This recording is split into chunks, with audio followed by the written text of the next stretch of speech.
Alright, good morning everyone. On my seat there. Sorry for the delay. I was trying to get Kick and Twitch up and running at the same time for a multi-stream, but so far I've only been able to get X, YouTube, and Rumble going. Yeah, I got a new wired up my internet instead of wireless, so now I feel like I got enough bandwidth for it. But it seems to be going on YouTube and on Rumble and on X, so if choose your preferred platform or connect with me everywhere else. I do want to get a vertical stream going for TikTok and for Instagram. You know, get scattershot all of my all of my streams out there and see what works. Yeah, so last time, if you'll recall, I had a bit of a trouble here, mostly because I found that it was a little difficult to talk and play at the same time. Turns out I was just going the wrong way. So, we're back on track now. The hint system kicked in, which I discussed earlier about mixed feelings about for now. I am thankful for it. That gave me a bit of a hint. Hang on, I'm going to lower the volume here.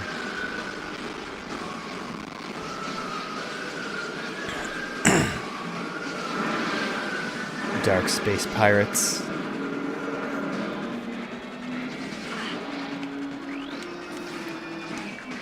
I was never I never read any of like the Metroid manga. In fact, I'm not even sure if the fan base considers it canon. Oh, these guys are wrecking me. Samus, you know, Samus is one of my favorite video game characters, but I never dove into the canonicity of things. Don't know if anybody's actually watching right now, but I do want to test out the chat features where I can, just to see if people are can actually chat. So if you're there and you want to say hi, either on X or I am using multi-chat,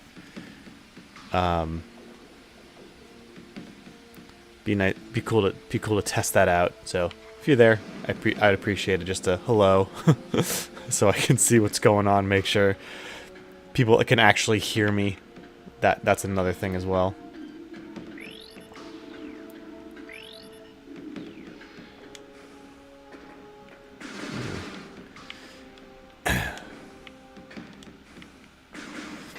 But yeah, I'm trying to slowly upgrade my setup as I go. You know, don't have a ton of money right now for all the fancy stuff, but got a basic webcam, wired up my internet. Got my trusty Acer Nitro 5 budget gaming laptop.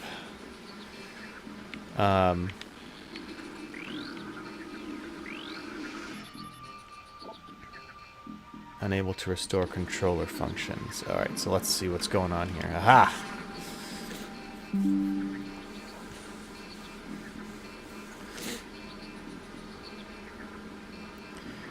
But yeah, as I've said it before, I am new to the streaming world. I'm new to the content creator world in general. I've been creating little things here and there. I do want to improve and grow. I gotta learn to stop saying so much when I talk, and to not pause so much when I talk. But it's kind of hard while I play at the same time.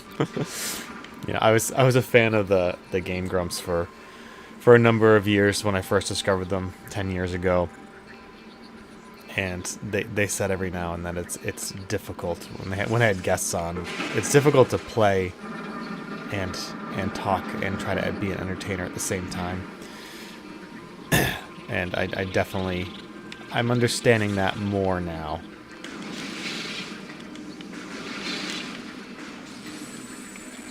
Sadly, I won't be purchasing Prime 4 right when it comes out. I just can't swing it.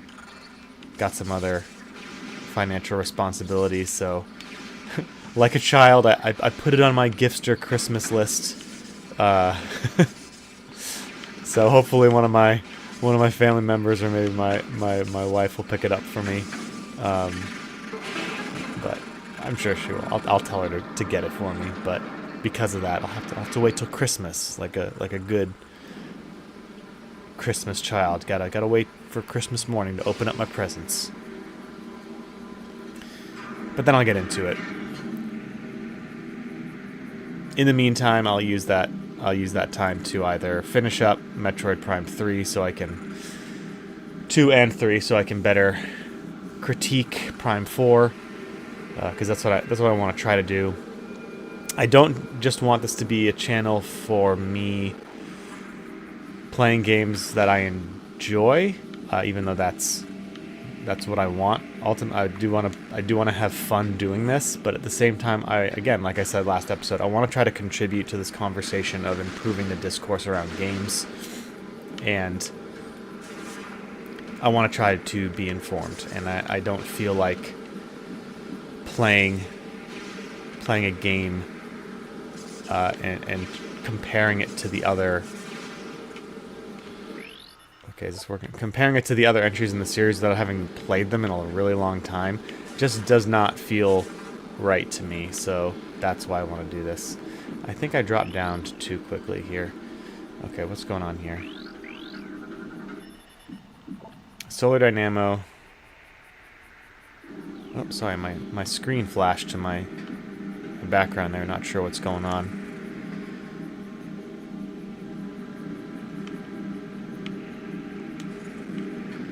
Alright, let's do this. I'm in the light.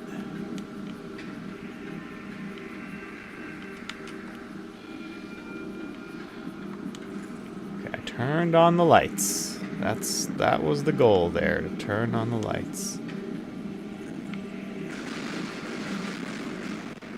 There is something else. Oh, there we go. Maybe it's that. System analysis complete. Console used to energize current portal of Dark Aether currently online. Portal generation system initiated. Yes. This is giving me Stargate vibes. Any fans of Stargate out there? I watched most of the whole series. Ugh. Please do not crash on me. It crashed. That is unfortunate. Okay, but well, I guess this happens here. Let me boot this up again using a different graphics plugin backend. That's the risk of playing these types of hacks. Hopefully this will run. If it's not, we're gonna have to figure out something else.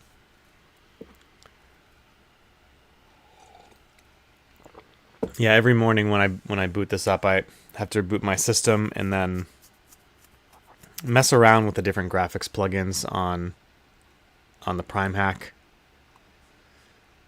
Dolphin Fork. I'm not sure why it does this.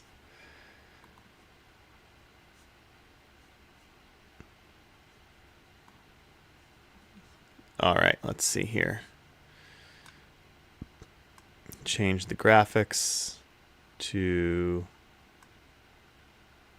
Direct 12. I don't know if I want to do that because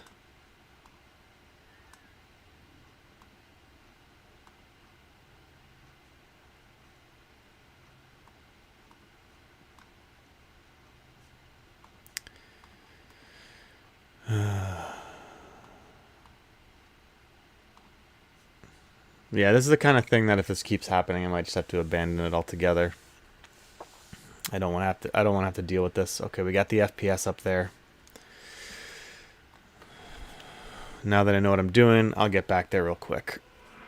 and hopefully it won't freeze again. But unfortunately, the way that Prime Hack works with the graphics backend, unless you really work to figure out the right graphics backend and the right settings, it's likely that it'll freeze again, and that's just the way it is. So we'll figure out something to do if if that happens again. Play a different game or something. Alright, we're going to focus, get back there quick, kill the space pirates, start everything up again. Got a little drift there. So yeah, this is the hint system that I was talking about. Again, you have the option to turn it off, and so that is that's the good thing about it. It's, you know, you don't have to have it, and if you don't want it, you have the option to turn it off. And I feel like when it comes to all of these accessibility, this isn't really accessibility. This is more for just difficulty in general. If you're gonna do stuff like this, give the player the option to turn it off. If you want to go a step further, reward them for it. If they can beat the game without the hint system, give them an achievement, maybe at least that. If they want to go for that, let them do that. You know, it'd be a nice way to kind of reward the player for either figuring it out the first time or getting to know the map and the game so well that they don't need any more hints at any point throughout the game. I did a recent playthrough of Ninja Gaiden Ragebound, which is an incredible game if you like 2D action, but are not a fan of like Silksong or Hollow Knight and those long games. Definitely give Ragebound a try.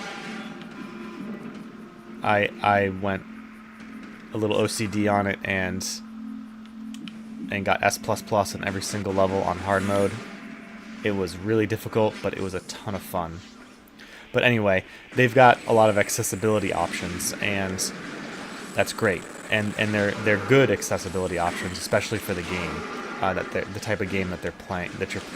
You can slow down things. You can give yourself more of a window, more iframes, things like that. So if you really need it, you can do it. The one, and you can turn it on and off. The one thing I don't like about it is that when it comes to like Steam achievements, you can still get those achievements even though you're using the accessibility mode, and that I feel like is a little too much. Like, I get completionists want to be able to get to them, and if you're a person who is physically disabled, it is nice that you can have that. But it would be nice if there was a way to distinguish achievements got with accessibility mode on and those which with accessibility mode off. Like, it sounds a little cruel, I guess. I don't know if cruel's the right word, but maybe unsympathetic towards those who actually need it. But, you know, that's life, and unfortunately, sometimes I feel like we don't want to feels unsympathetic saying this, but when it comes to competition and games and video games, you don't want to dumb down the game. You don't want to make the gaming experience any lesser for anyone else at the cost of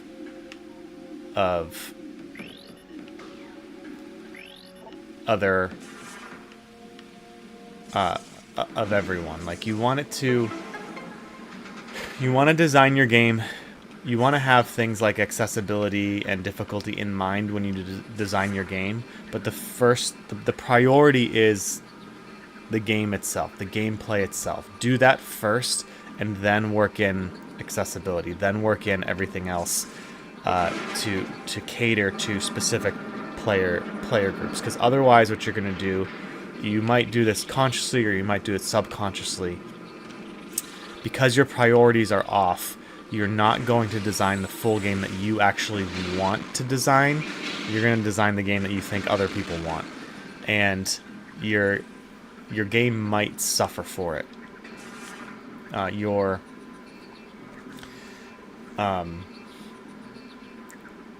Well, one, you won't have the complete vision that you do want because you're catering your game to other people and not what you want. But also, you're not going to have the optimal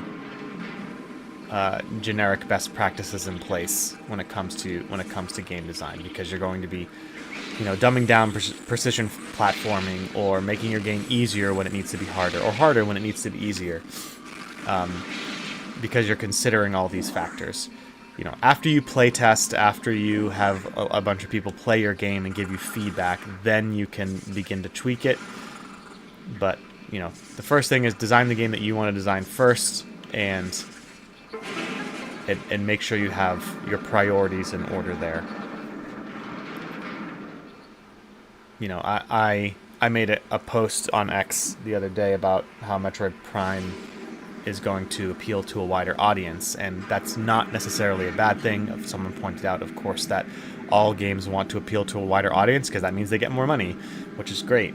But if the way that you design the game doesn't have the right priorities in order, then what that means is you'll design your game first and foremost to appeal to everyone, and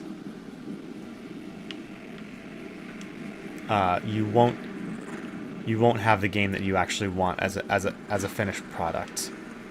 Okay, it's okay to design to a niche first, and please the player base, please the hardcore Metroid Prime fans and Metroid fans, but do that first, then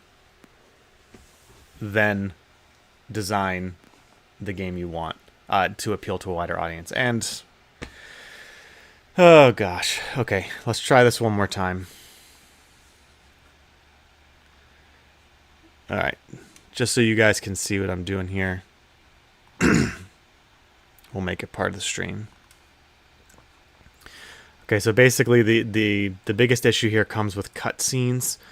OpenGL is what we tend to use here, but unfortunately, PrimeHack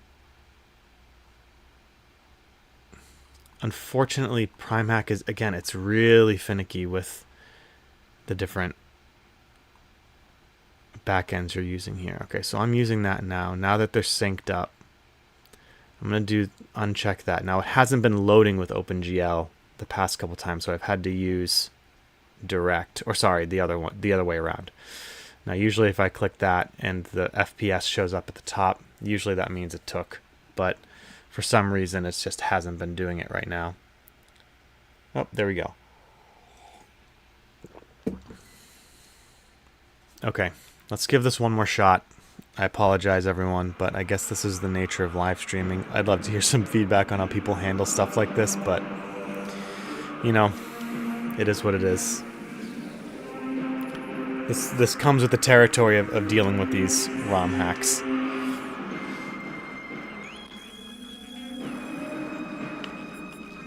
Although when I did play Ship of Arcanian for Ocarina of Time, didn't really have to deal with stuff like this. It was a much more streamlined. But if you're in the IT world, you'll know that stuff happens. Some little setting in one area of your application can really mess up what's going on in a completely unrelated part of the application. And there could be some sort of setting that I'm missing that is messing this up that I'm not seeing here, and that's the nature of debugging. Alright, here we go. Let's do this one more time. Get rid of this hints option. I am going to leave the hints on because, again, I don't want to waste your guys' time, even though I just wasted your guys' time, so sorry about that.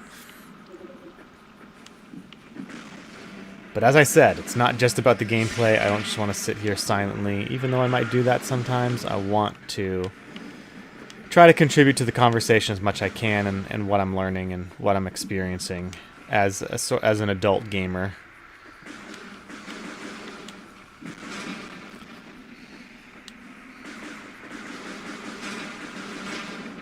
I got another comment that told me on...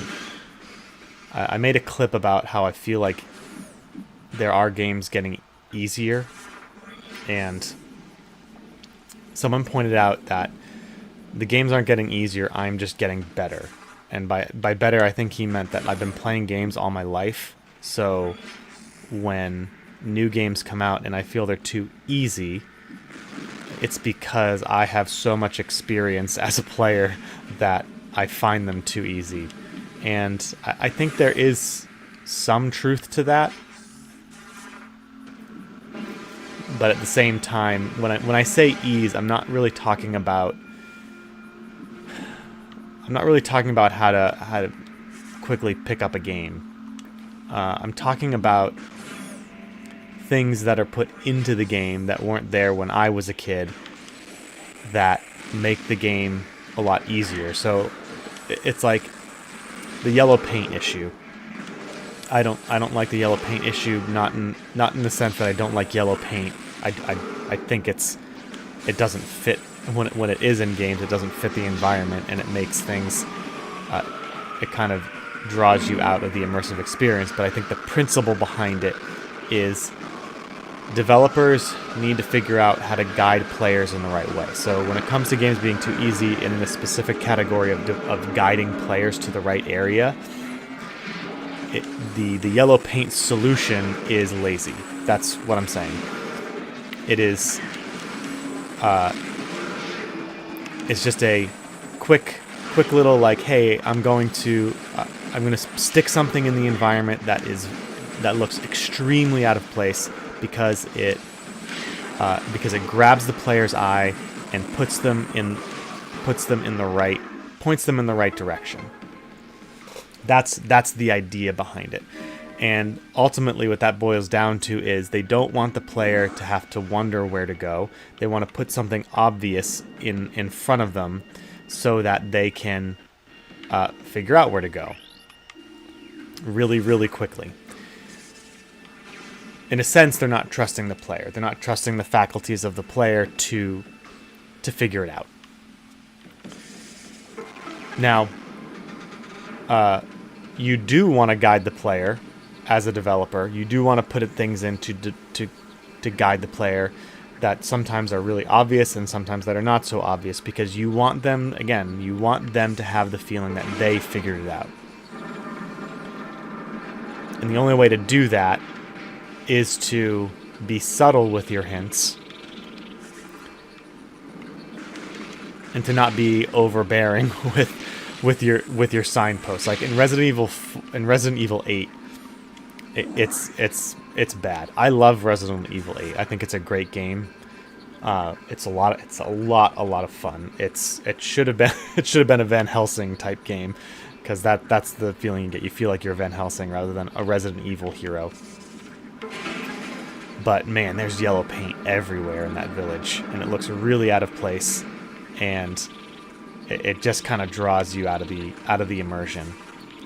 And even if there's one point in the game too where the last villain, Heisenberg, who he's like, just follow the signs to my base, and you walk out and there's literal giant arrow signposts that say this way. And I get that they want you to get there fast, but you know, they could have left that whole part out and just let you figure it out on your own.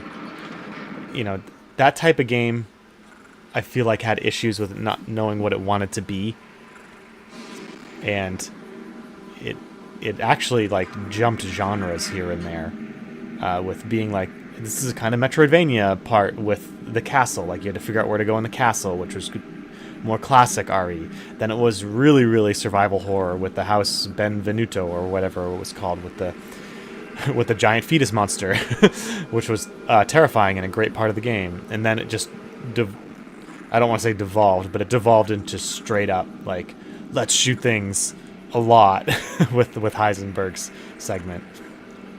Okay. Here we go. Come on, come on, come on, come on, come on, come on.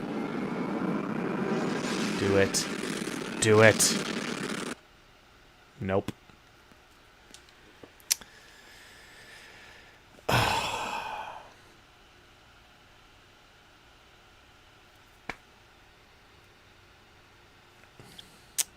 Gotta just figure this out here.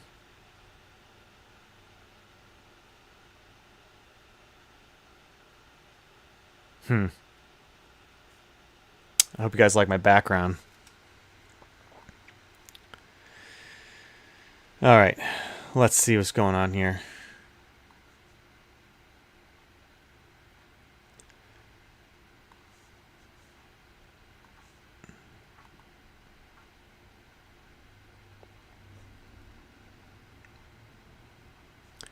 Alright.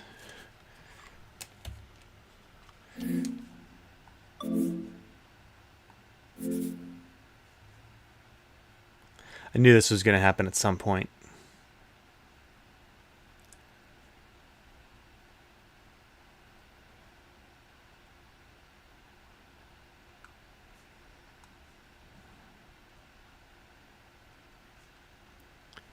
Alright, how long have we been going for here? 26 minutes. I want to give you guys more. But, man, this might be... Unless I can figure this out, this might be the end of the Metroid Prime trip.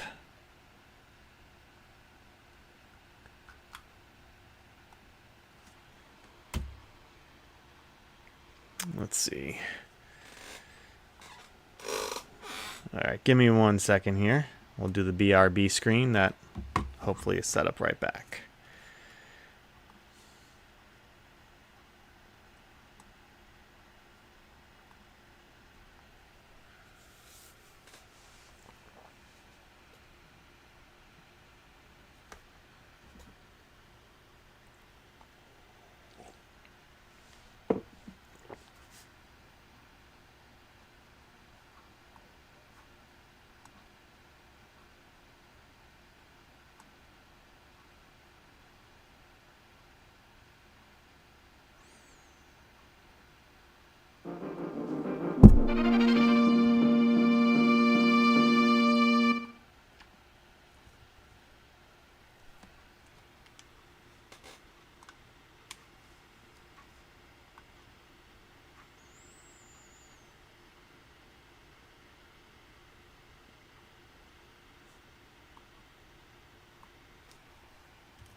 Okay, so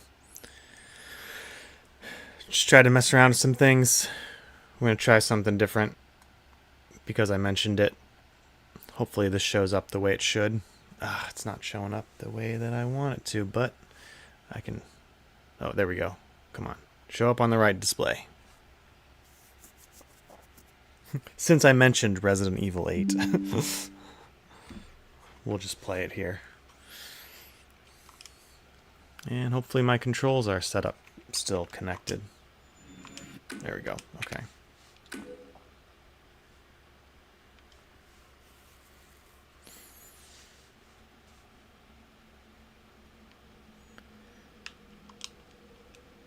Start game. Exit game. No. Continue game. Yes.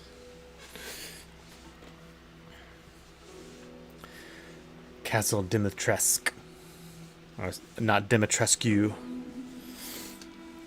But yeah, just to continue on what I was saying about the yellow paint and accessibility.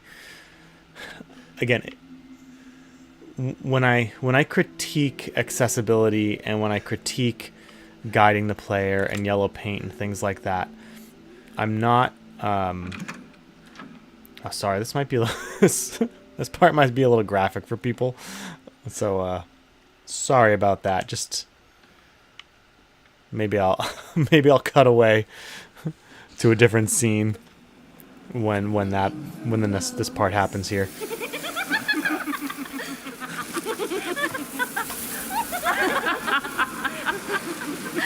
Getting a little bit of lag here.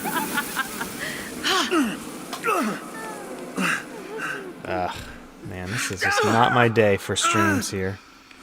Oh, you know what? I'm gonna skip this. That's a great idea. Skip. Skip. There we go. Oh yeah, this part's gross. Ethan getting some violent stuff going on here. Yeah, the Resident Evil 7 games in particular, I think because of just the graphical update and also and for some reason they just love to just show the gore here, which I guess is fine if that's your thing. Okay, back to what I was saying. Sorry for the choppy stream. I'm working on it. But when I critique accessibility and when I critique appealing to a wider audience or any of that stuff, okay, I'm not trying to critique it in the sense that I'm not saying those things are bad. I'm just saying that when you develop a game, your priorities have to be in order. Okay? Even if you have something as like, I want a certain cultural message or political message to be in your game, and some players would say like, no, keep that stuff out. I'm saying if you're going to put that stuff in, make sure your priorities are in order. Make sure that you develop a good game first, then then include that stuff afterwards, and never at the cost of gameplay. Okay? Gameplay is what will make your game last. Everything next to that will make your game more memorable, depending on what you do. Okay? You know, BioShock, for instance. BioShock is a classic game. Everybody should play it. But what keeps people interested in BioShock is not the story of BioShock is definitely like, it's great and it keeps you interested, but it wouldn't be memorable if it didn't have fun gameplay. Yes, everybody talks about the story and the twist and everything like that, but the game itself wouldn't have longevity if people didn't have fun actually playing it. That's what I'm getting at here. So yes, include accessibility options. Some people actually need them. Yes, guide your player in the proper way. Yes, include whatever messaging you want, but never at the cost of gameplay. Okay? Yes, appeal to a wider audience, but never, never, never at the cost of gameplay. Okay, Team Cherry did this perfectly with Silksong and with Hollow Knight. They made the game that they wanted. They took their time. They knew it was difficult, and they just said, "You know what? We're gonna make the game as difficult as we want, and people will have to deal with it." And people did deal with it. They figured it out. They either didn't play, or they just decided, you know what? We're not gonna. I'm gonna actually get good and beat the game the way it was intended, which means things are going to be difficult. All right, let me bring up my. Sorry, I only played this on my Steam Deck, so I'm trying to figure out how to. There we go. Get some health. Yeah, I did not optimize this, so sorry for the choppiness and the laggy gameplay here. I was not expecting to play Resident Evil 8 on this playthrough for obvious reasons. And hopefully my stream is still up on things. Okay, I don't want my journal. I want my inventory.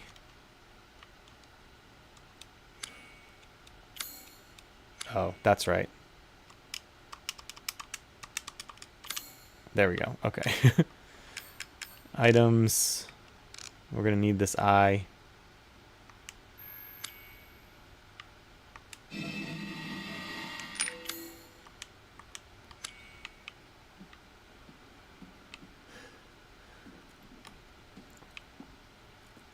Yeah, it's going to get real laggy here in a second.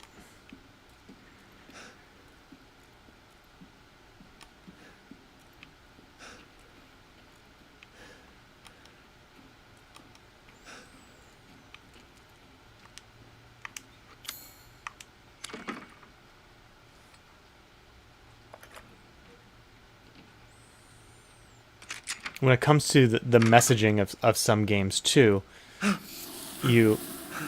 what I mean is when your priorities are not in order, and you think you don't like design the game, and then the messaging is kind of the secondary objective. It that can actually really show. I haven't cut open a man in a while. I have my own personal name for that sort of thing. I call it Christian movie syndrome. I can't hold back anymore. And because I grew up in the church, and we watched those cheesy Christian movies growing up, and they were incredibly preachy. Because the makers of those movies, their one goal was to communicate a message, not create a good movie experience. They didn't want to create a good story. They wanted to communicate a message. That was their primary goal, and it shows because they communicated that message to the point where they beat you over the head with it. And in some games, modern day games, you have that same thing happening with messaging. There's just overt political and cultural messaging that happens, and people naturally don't want to be preached to. They don't want to play a game and be told about all the ways that they need to do this, or all the ways they should feel like this, or things like that. They want to have fun first. And when you see, look at that yellow paint right there. And so when you have that priority out of order, then your game can come off as preachy, and people notice it. Like this might seem like a more of a conservative, or forgive me for using the term, anti-woke talking point here, because most of the messaging in game in AAA gaming these days does tend to lean a little left. It just is the way it is. This doesn't mean that this sort of thing can't happen on for right political messaging, right-wing political messaging. It definitely can, as it happened with the Christian movies I just mentioned. But Dragon Age Veilguard is a prime example of this. From what I heard, the game is actually okay. It's pretty good. I heard that it wasn't like the gameplay was a little fun. It was a decent game. If you're a Dragon Age fan, I heard that you probably won't like it because they dumbed down a lot of things apparently. But even someone like the Act Man, who's more politically left in his and culturally left in how he views things, he even brought up the political messaging and the cultural messaging about how it was so over the top that it draws you out of the game. It kills the immersion of the game. And so, all that to say, that's what I mean when I'm critiquing things like political messaging or accessibility or leading the player.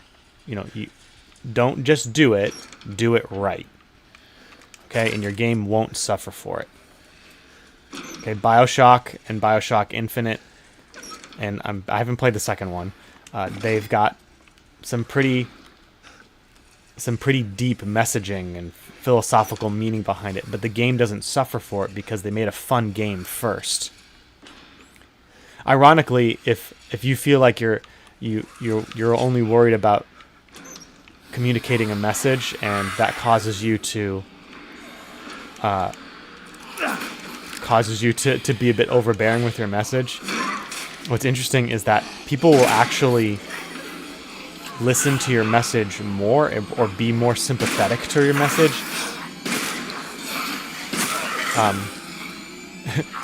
if you're not too preachy about it. Like, your message will be way more effective in its reach. Oh gosh. If you are subtle with it, because people don't want to be preached at. They want to have a good time, and as I've said in one of my other videos,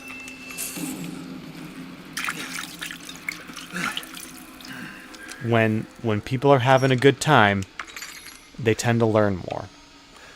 Okay, when they're in that flow state, when they're so engrossed in the game that they lose track of time, they'll recall things about the game you probably wouldn't expect. Small details, small subtle messaging.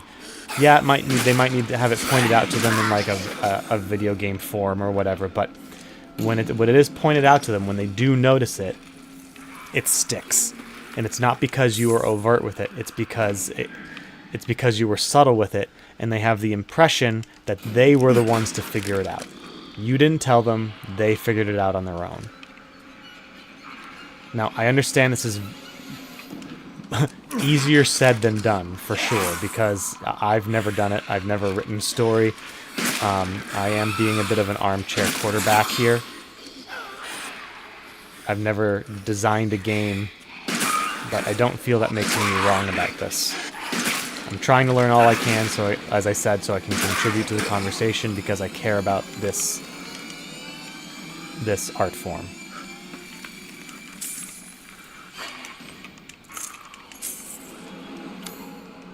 And what makes games different than other mediums is the fact that it's interactive.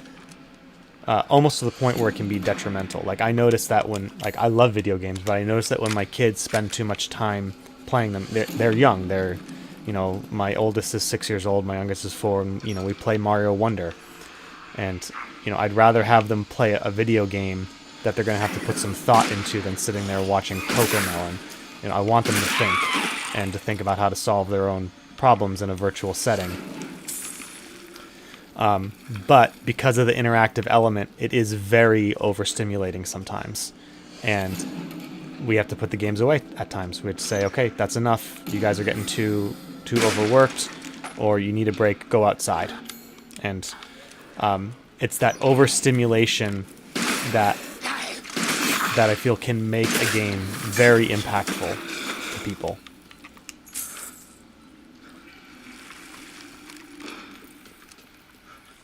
Like, we have, I really wish I had more reach, because I would totally do a ton of different polls when it comes to game preferences.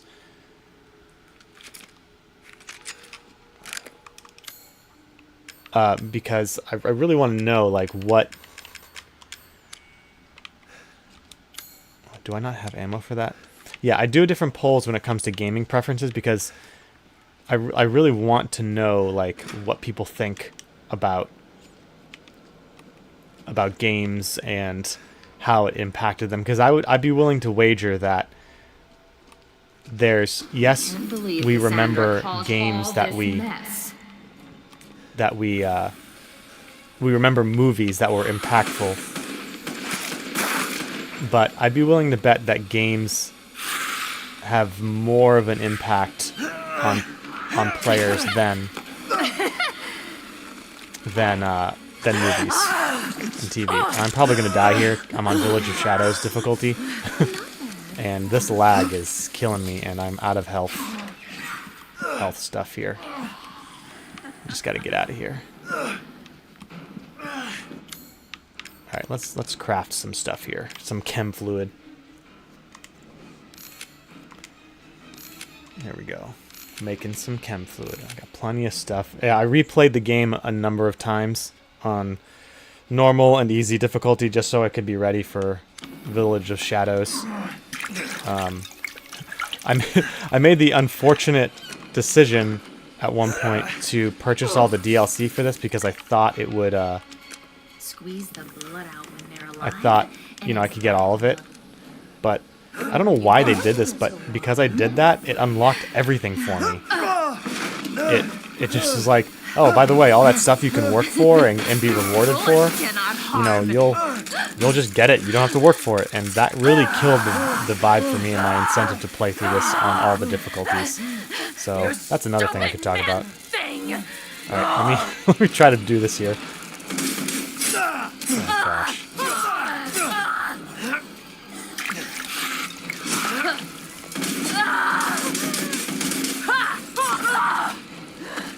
Oh yeah, definitely gonna die. Come on, restore health. There we go. Alright, hang on. I need to do something here. Alright. What do we got? Grenade launcher. I need to... Oh, what am I doing? I got this Magnum. Let's use that. Oh, wow. Oh, gosh. I did not... Yeah, definitely gonna die. Did I not equip it? Okay. Equip. There we go. Okay. Equip. I hope it's equipped. No, it's not equipped. Why is it not equipped? Well, you know what? Let's just do this. Shortcut. Boom. There. Okay. Now, hopefully, I'll get I'll get a shot off before before this. I really should equip the something explosive, but I don't think I have time to reload. Do I have a grenade? Oh, I have a pipe bomb. That'll work.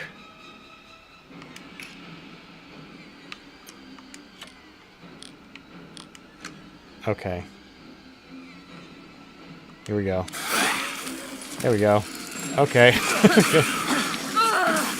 Yeah, there we go. Come on. Yes! Oh man, if I had died to that guy, that would have been...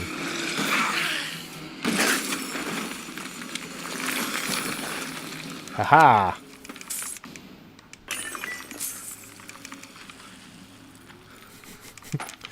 Anyway.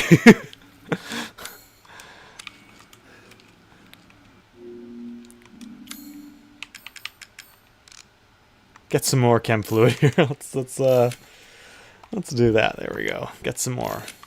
Item crafted.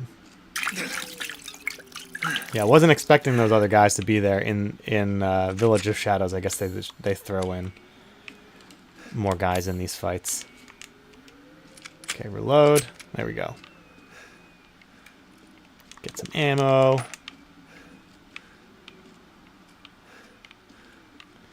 Yeah, when I accidentally unlocked everything, that just really killed my incentive to play through the game. Which is another grumpy player thing, older player thing I could complain about. I hate that people can just play things and pay money and unlock everything. I miss the days when unlockables were difficult to get by nature, and they still are. I am being a bit overreacting there, because the only game that's really happened with is this one. But you know, back in the day, it was fun to find all the secrets and get that unlockable character or everything.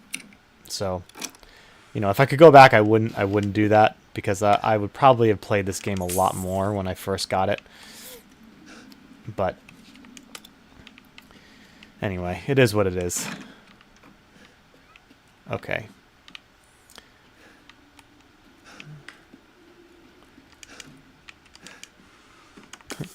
Maybe I'll continue this later. This will be like kind of like my backup game, so if Prime Hack fails, you guys are going to get a Resident Evil stream. I'm sorry. Until I find out something better. There are other games I want to play. So maybe we'll do that instead. But yeah, I will optimize this so it's not as choppy. And I will, of course, work towards figuring out what went wrong with Prime Hack. Okay, let's say hello to the Duke. Oh, we meet again. Not as cool as the merchant Duke, from RE4, but why are I you guess he's here? pretty cool. I do Well, like his there's character. coin to be made. Gives you a lot of exposition dumps and kind of And really have builds you out the found world. Your daughter? No. If she I do is feel like this truly game would have been here, served the if lady it of the was like a castle would have standalone kept game, little like again, like a Rose Van in her Helsing. private chamber. You're a Van Helsing Would she type of know? character, Dimitrescu? The very same. Why don't you but take a you know, look? it is what it is. We'll skip this and save it. Alright guys, I'm going to end it here. I apologize for the technical difficulties, but thanks for sticking around if you did and watching through. Feel free to, you know, skip things if you want, but yeah, I'm going to continue tomorrow. I'm going to try to be on by latest 5 o'clock in the morning, even though my stream schedules will probably earliest 4:30. But yeah, and there's my bird clock there to signify it's just about 6 o'clock. It is 5 minutes off. So with that, I'll end it. Thank you guys for listening. I'll see you tomorrow. Oh, look at that. I can't use my mouse to end the stream, so I gotta actually exit. Très bien. Well, what about that? Alright, let's save, and we'll exit the game. Man, I do work in tech, so when I make technical mistakes like this, it's not a problem in my ego. It's just, I don't know. I find it funny. Let's exit the game here. Yes, exit. Alright. Alright. I'll talk to you guys later.